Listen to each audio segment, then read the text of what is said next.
यहाँ स्वागत करती हूँ आपका अपने YouTube channel SL magic tricks में। राधे राधे, जय श्री कृष्णा। आप सब कैसे हैं? आई होप आप सब अच्छे होंगे। तो फ्रेंड्स, जैसे कि आपको पता है कि HTET का जो नोटिफिकेशन है वो आ गया है। कल से शायद जो फॉर्म है वो फिलअप करना शुरू हो जाएंगे और शायद 10 तारीख तक चलेंगे। अगर कि जिसको भी HTET देना है वो अपना फॉर्म अच्छे से फिलअप करे। और आज से हम करेंगे जो साइकोलॉजी है उसके मॉक टेस्ट लगाएंगे और जो इम्पोर्टेंट जो चैप्टर रहेंगे साइकोलॉजी में और CDP में जो भी रहेंगे वो उनको मैं थ्योरी क्लासेस भी लूँगी। जो इम्पोर्टेंट चैप्टर है बस उन्हीं की करवाऊँगी थ्योरी, नहीं तो आप मॉक टेस्ट करना, जिससे मॉक टेस्ट में भी मैं जो ज़्यादातर चीज़ें हैं उनको कवर करेंगे। तो चलिए देरी न करते हुए शुरू करते हैं। सबसे पहले जो रहेगा, प्रोग्रेसिव मैट्रिक्स प्रिडिक्शन किस मनोवैज्ञानिक ने विकसित किया था? तो सबसे पहले तो आपको पता ही होना चाहिए कि जो प्रोग्रेसिव मैट्रिक प्रिडिक्शन किस चीज़ से रिलेटेड है। कुछ टेस्ट होते हैं पर्सनैलिटी को मापने के लिए और कुछ होते हैं बुद्धि को मापने के लिए। तो आपको इन दोनों चीज़ों में कंफ्यूज नहीं होना है। आपको अच्छे से, जब मैं पर्सनैलिटी का चैप्टर करवाऊंगी या इंटेलिजेंस का करवाऊंगी, तब आपको ध्यान देना है कि कौन सा जो टेस्ट है वो इंटेलिजेंस मापता है और कौन सा टेस्ट पर्सनैलिटी मापता है। तो जो प्रोग्रेसिव मैट्रिक्स प्रिडिक्शन है ये जो बुद्धि मापन का क्या है, एक प्रिडिक्शन रहेगा, बुद्धि मापन का रहेगा। और ये किसने दिया था, ने विकसित किया था? रेविन ने किया था। किसने? रेविन भी लिखा सकता है, रेविन भी आ सकता है। तो रेविन ने 1936 में इस प्रिडिक्शन को दिया था। और यह एक अशाब्दिक बुद्धि प्रिडिक्शन रहेगा। अशाब्दिक मतलब इसमें जो है शब्दों का प्रयोग नहीं होता, इसमें कुछ चित्र दिखाए जाते थे जिसकी भी बुद्धि मापनी होती थी उसके समक्ष, और चित्र की सहायता से वह क्या करता था, अपनी जो उसकी बुद्धि का जो परीक्षण किया जाता था। अब बात करते हैं गिलफोर्ड की। गिलफोर्ड ने भी बुद्धि का जो 3D मॉडल है, 3D मॉडल जो थ्योरी है वो दी थी किसने? गिलफोर्ड ने, जिसको त्रिआयामी बुद्धि सिद्धांत भी बोला जाता है और बुद्धि का संरचना सिद्धांत भी उसी को बोला जाता है। और इसने 3D मॉडल में 3 चीज़ें बताई थी। सबसे पहली रहेगी ऑपरेशन, जिसको सक्रिया बोलते हैं। दूसरी विषय वस्तु, कंटेंट बोला जाता है जिसको। पहली ऑपरेशन, दूसरी रहेगी कंटेंट, और तीसरी जो रहेगी वो रहेगी प्रोडक्ट। ये 3 चीज़ें रहेंगी जो कि इसने 3D मॉडल में इनको सम्मिलित किया है। और 3D मॉडल के भी आगे जो ऑपरेशन है उसको भी डिवाइड किया है, फिर आगे 5 भागों में फिर विषय वस्तु को भी डिवाइड किया है। आपको बस इनके नाम याद रखने हैं, यहीं से यहीं क्वेश्चन पूछा जाता है। तो गिलफोर्ड ने कौन सी दिया? 3D मॉडल सिद्धांत दिया है। नेक्स्ट है जो टोलमैन रहेगा। टोलमैन से रिलेटेड एक बुक बहुत ही फेमस है, वो रहेगी purpose of behaviour in animals and mans. कौन सी? जो टोलमैन की जो बुक रहेगी वो रहेगी purpose of behaviour in animals, और आपको याद रखना है इन एनिमल्स एंड मैन्स। ये जो बुक रहेगी ये किसकी रहेगी? ये रहेगी टोलमैन की। और टर्मन की बात करें तो टर्मन ने जो द्विकारक सिद्धांत है उसको जो एक कारक सिद्धांत है उसको आगे बढ़ाने का काम किया है। हमें पता है जो एक कारक सिद्धांत है वो किसने दिया था? एक कारक, एक के बिना अधूरा है, तो एक कारक सिद्धांत दिया था बीने ने। और जो टर्मन है इसने इसको आगे ले जाने का काम किया था। नेक्स्ट है जीवन का सबसे कठिन काल माना जाता है। मोस्ट इंपोर्टेंट क्वेश्चन रहेगा, कई बार एग्जाम में पूछा गया है। तो जीवन का सबसे जो कठिन काल है किसको माना जाता है? किशोरावस्था को माना जाता है। और किशोरावस्था को एक फेमस क्वेश्चन रहता है, साइकोलॉजी में पूछा जाता है कि तनाव, तूफान और संघर्ष की अवस्था भी बोला जाता है। किसको? किशोरावस्था को। और ये किसने बोला था? ये स्टेनले हॉल ने बोला था। ये आपको याद रखना है। नेक्स्ट है फ्रॉयड के अनुसार इदम सिद्धांत पर आधारित है। जो इदम है वह किस सिद्धांत पर आधारित है? दुख, डर, वास्तविकता या सुख? तो इदम किससे रिलेटेड है? इदम सुख से रिलेटेड है। किससे रिलेटेड है? सुख से रिलेटेड है, आपको याद रखना है। नेक्स्ट क्वेश्चन है सीखने की। जो फ्रायड है उसने जो अपने मनोविश्लेषण सिद्धांत में इन चीज़ों का जिक्र किया है। फ्रायड ने जो मनोविश्लेषणात्मक जो संप्रदाय है उसके भी जनक रहेंगे। कौन? सिगमंड फ्रायड रहेंगे। और इन्होंने किसके ऊपर? अचेतन मन पर बात की है। चेतन मन पर इन्होंने बात की है। इसने बोला है कि चेतन मन के अलावा सबसे ज़्यादा जो चीज़ें हैं वो अचेतन मन के द्वारा निर्धारित की जाती हैं। नेक्स्ट है सीखने की सामग्री के रूप में निरर्थक शब्दों का प्रयोग किस मनोवैज्ञानिक ने किया है? सीखने की सामग्री के रूप में जो सबसे ज़्यादा निरर्थक शब्दों का प्रयोग किस मनोवैज्ञानिक ने किया? कार्ल रोजर्स, विलियम जेम्स, एबिंगहॉर्न और फेस्टिंगर। तो इसमें किसने किया है? तो इसका जो राइट आंसर हो जाएगा एबिंगहॉर्न हो जाएगा। और विलियम जेम्स कौन रहेंगे? विलियम जेम्स रहेंगे प्रकार्यवाद के जनक रहेंगे ये। और आधुनिक मनोविज्ञान के भी जनक किसको माना जाता है? विलियम जेम्स को माना जाता है। और अमेरिकी जो मनोविज्ञान है उसका जनक भी किसको माना जाता है? विलियम जेम्स को माना जाता है। नेक्स्ट है, बुद्धि व सृजनात्मकता में किस प्रकार का संबंध पाया जाता है? तो ये एक पेडालॉजी का सीडीपी का क्वेश्चन रहेगा, जिसमें कुछ क्वेश्चन रहेंगे कंसेप्ट से रिलेटेड और कुछ क्वेश्चन सीडीपी से रिलेटेड रहेंगे। मैंने इसमें सभी को सम्मिलित किया है स्टेट के हिसाब से। तो ये जो मॉक टेस्ट रहेंगे मैं स्टेट तक जारी रखूंगी। अगर आपको अच्छा लगे तो प्लीज़ कमेंट करके बताइएगा। बुद्धि व सृजनात्मकता में किस प्रकार का संबंध पाया जाता है? तो इसमें जो बुद्धि व सृजनात्मकता में धनात्मक संबंध होता है। कैसे? जिसकी बुद्धि ज़्यादा होगी वह उतना ही ज़्यादा क्रिएटिव होगा, और या फिर जो जितना ज़्यादा क्रिएटिव होगा उसकी बुद्धि भी उतनी ही ज़्यादा विकसित होगी। आप दोनों तरह से भी लगा लो तो इनका संबंध कैसा होता है? धनात्मक होता है, पॉजिटिव होता है। नेक्स्ट है, किंडरगार्टन विधि का प्रतिपादन किसने किया था? तो किंडरगार्टन विधि का प्रतिपादन किसने किया था? फ्रेडरिक फ्रोवेल ने किया था। किसने? और गार्डनर ने कौन सा सिद्धांत दिया था? बहुबुद्धि सिद्धांत दिया था। बहुबुद्धि सिद्धांत किसने दिया था? गार्डनर ने दिया था। और इसमें ये दिया था 1983 में। गार्डनर ने 1983 में कौन सा सिद्धांत दिया था? बहुबुद्धि सिद्धांत दिया था, जिसमें इन्होंने बोला था कि बुद्धि सिंगुलर नहीं प्लूरल है। बुद्धि को इन्हें बोला था कि यह अलग अलग तरह से व्यक्ति में अलग अलग कार्य करने के लिए अलग अलग प्रकार की बुद्धि होती है। तो इसने कितने प्रकार बताए थे? 9 प्रकार बताए थे। पहले इसने 7 प्रकार बताए थे, फिर 2 प्रकार इसने बाद में बताए हैं। तो कुल मिला के इसने 9 प्रकार बताए हैं बुद्धि के। तो ये पूछ लिया जाता है कि जो गार्डनर है उसके अनुसार बुद्धि के कितने प्रकार बताए हैं? तो उन्होंने 9 प्रकार बताए थे। नेक्स्ट है, अवधान एक खालिस्तान प्रक्रिया है। तो अवधान कैसी प्रक्रिया है? अवधान स्थायी है, अस्थायी है, तो चयनात्मक। ये कैसी रहेगी? ये चयनात्मक रहेगी। कैसी प्रक्रिया रहेगी? चयनात्मक प्रक्रिया रहेगी। भाटिया बैटरी का प्रयोग किस परीक्षण हेतु किया जाता है? तो जो भाटिया बैटरी परीक्षण है ये किससे रिलेटेड है? ये भी बुद्धि से रिलेटेड रहेगा। किससे रहेगा? बुद्धि से रिलेटेड रहेगा। और अशाब्दिक परीक्षण रहेगा। कैसा रहेगा? अशाब्दिक परीक्षण रहेगा। ये भी पूछ लिया जाए तो बुद्धि के 2 तरह के परीक्षण हैं, शाब्दिक, अशाब्दिक, और एक 2 तरह से बांटा गया है बुद्धि के परीक्षणों को, शाब्दिक, अशाब्दिक, और एक समूह में परीक्षण किया जाता है और एक बिना समूह के परीक्षण किया जाता है। तो इसमें जो शाब्दिक अशाब्दिक परीक्षण पूछा जाए तो ये जो भाटिया बैटरी परीक्षण रहेगा ये अशाब्दिक परीक्षण रहेगा। कैसा? अशाब्दिक परीक्षण रहेगा। और इसमें बुद्धि किसका रहेगा? ये बुद्धि से रिलेटेड रहेगा। नेक्स्ट है, शिक्षा का अति महत्वपूर्ण उद्देश्य क्या है? तो शिक्षा का कोई भी सबसे महत्वपूर्ण उद्देश्य यही है, क्या? सर्वांगीण विकास रहेगा। अजीव का पढ़ना लिखना, बौद्धिक विकास। तो इसमें सबसे जो मोस्ट इम्पोर्टेंट जो रहेगा वो रहेगा सर्वांगीण विकास करना। शिक्षा का सबसे महत्वपूर्ण उद्देश्य है। नेक्स्ट है, मैस्लो के अभिप्रेरणा सिद्धांत को खालिस्तान का सिद्धांत भी कहा जाता है। तो मैस्लो के जो अभिप्रेरणा सिद्धांत है उसको आवश्यकताओं का सिद्धांत भी कहा जाता है। किसका सिद्धांत कहा जाता है? आवश्यकताओं का सिद्धांत कहा जाता है। इसने अलग अलग तरह की आवश्यकताएं बताई है मैस्लो ने। अगर आप अभिप्रेरणा का चैप्टर पढ़ोगे उसमें आपने देखा होगा जो सबसे पहले जो आवश्यकताएं रहेंगी वो बेसिक नीड्स रहती हैं इंसान की। बाद में बेसिक नीड्स कंप्लीट होने के बाद सबसे ऊपर की जो आवश्यकताएं होती हैं वो होती हैं समाज में सम्मान पाने योग्य जो आवश्यकताएं होती हैं वो होती हैं।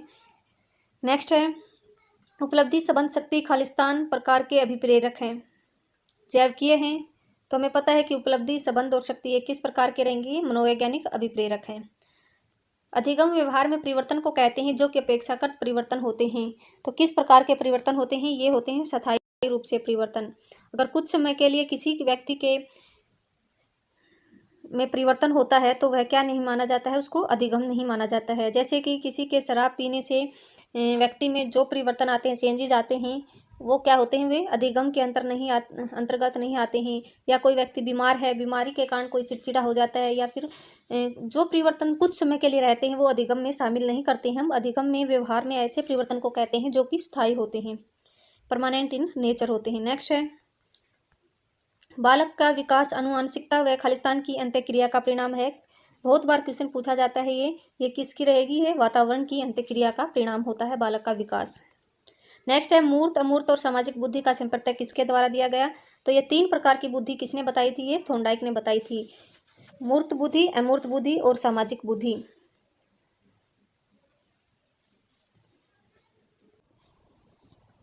इसमें जो मूर्त बुद्धि है वह इसको स्थूल बुद्धि भी कहा जाता है। क्या कहा जाता है? स्थूल बुद्धि भी कहा जाता है। और जो अमूर्त बुद्धि होती है इसमें जो व्यक्ति होता है उसे जो हमारे शाब्दिक संकेत हैं उनको समझने की और जो गणितीय चीज़ें हैं उनको करने की सबसे ज़्यादा क्या होती है, योग्यता होती है। और मूर्त अमूर्त बुद्धि का उदाहरण होगा जैसे कि कोई कलाकार हो गया, कलाकार के अंदर अमूर्त बुद्धि होती है, जो ज़्यादा चिंतन करता है, वो सब किस में आता है, वो अमूर्त बुद्धि में आते हैं। जैसे कि अध्यापक है, अध्यापक के अंदर कौन सी बुद्धि होती है अगर पूछा जाए तो अध्यापक के अंदर भी कौन सी बुद्धि रहेगी, अमूर्त बुद्धि रहेगी अध्यापक के अंदर, क्योंकि वह चिंतन करके ही आपको पढ़ाता है। मूर्त बुद्धि किसके जो वास्तविक चीज़ों को देख के उसको समझने व उनसे व्यवहार करने की जो योग्यता होती है वह मूर्त बुद्धि के अंतर्गत आती है।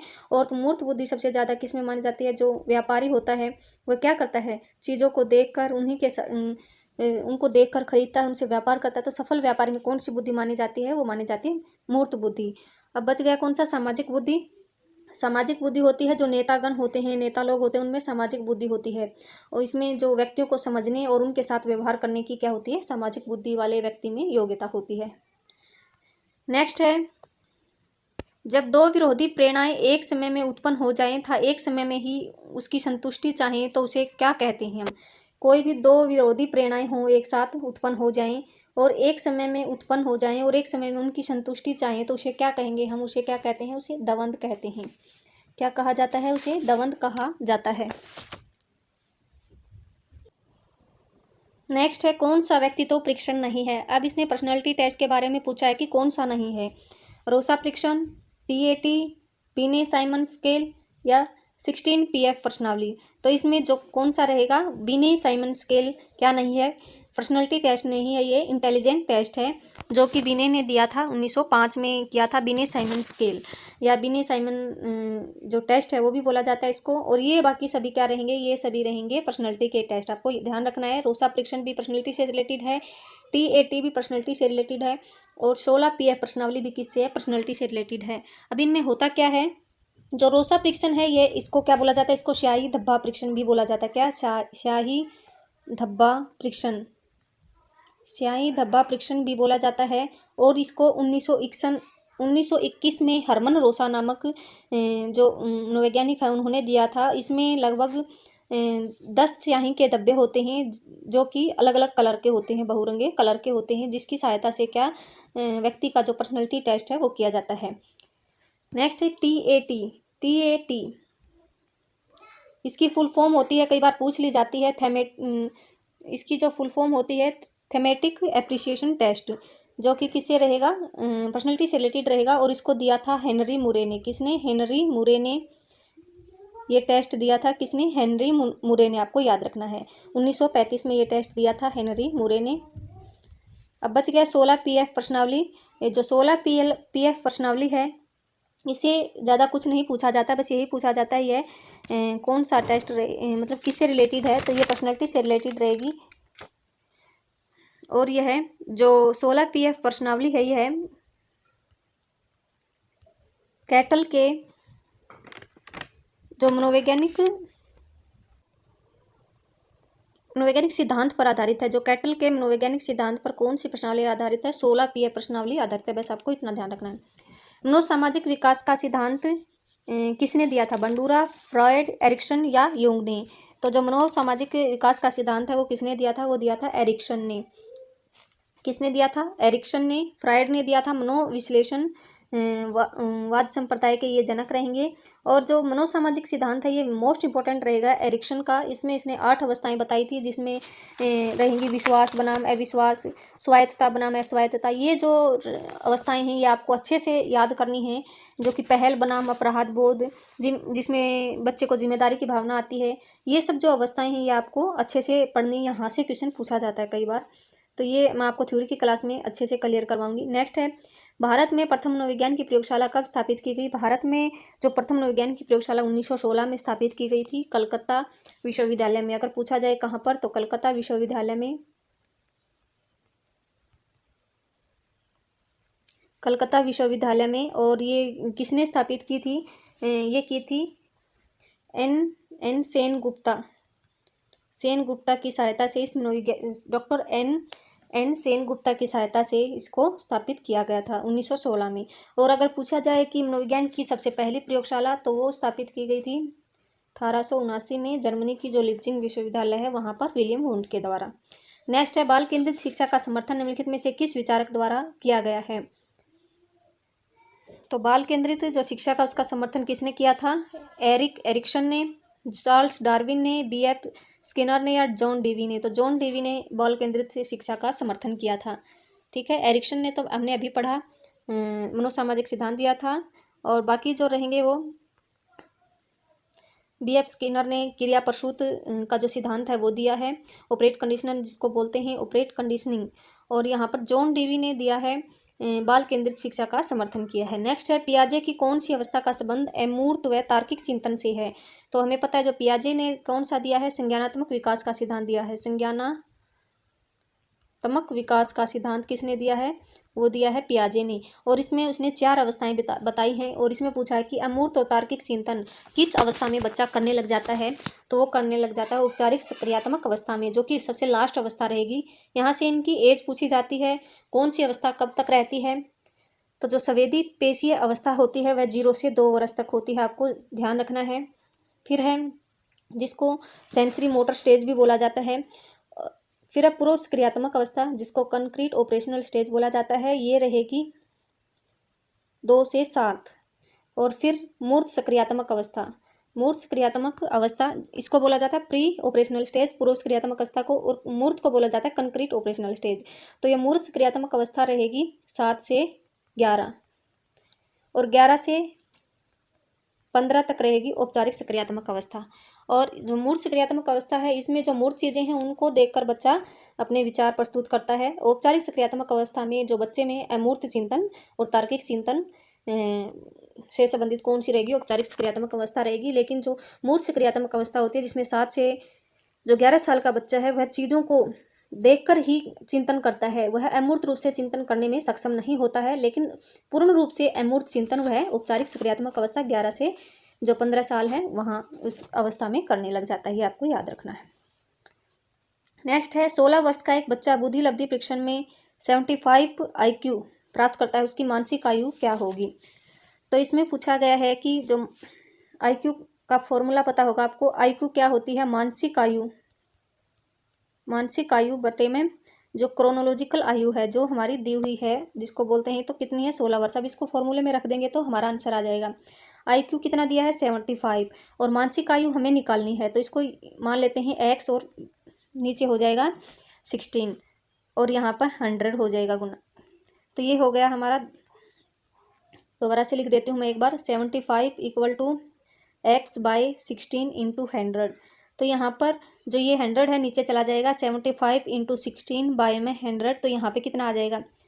25 × 75, 25 × 100, 4 × 16, 4 × 12, तो ये 12 वर्ष आ जाएगी।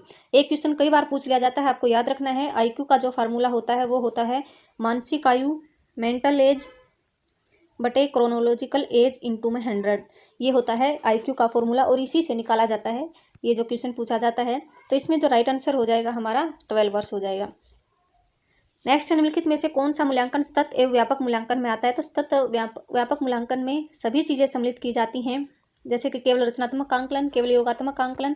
जहाँ पर भी केवल लगा हो तो वो ऑप्शन तो बिल्कुल भी नहीं होगा, आंसर आपको याद रखना है। केवल जहाँ पे भी लगा होगा तो वो ऑप्शन आप देखते ही काट देना। नो, साइकोलॉजी में केवल वाला ऑप्शन कभी ठीक नहीं होता।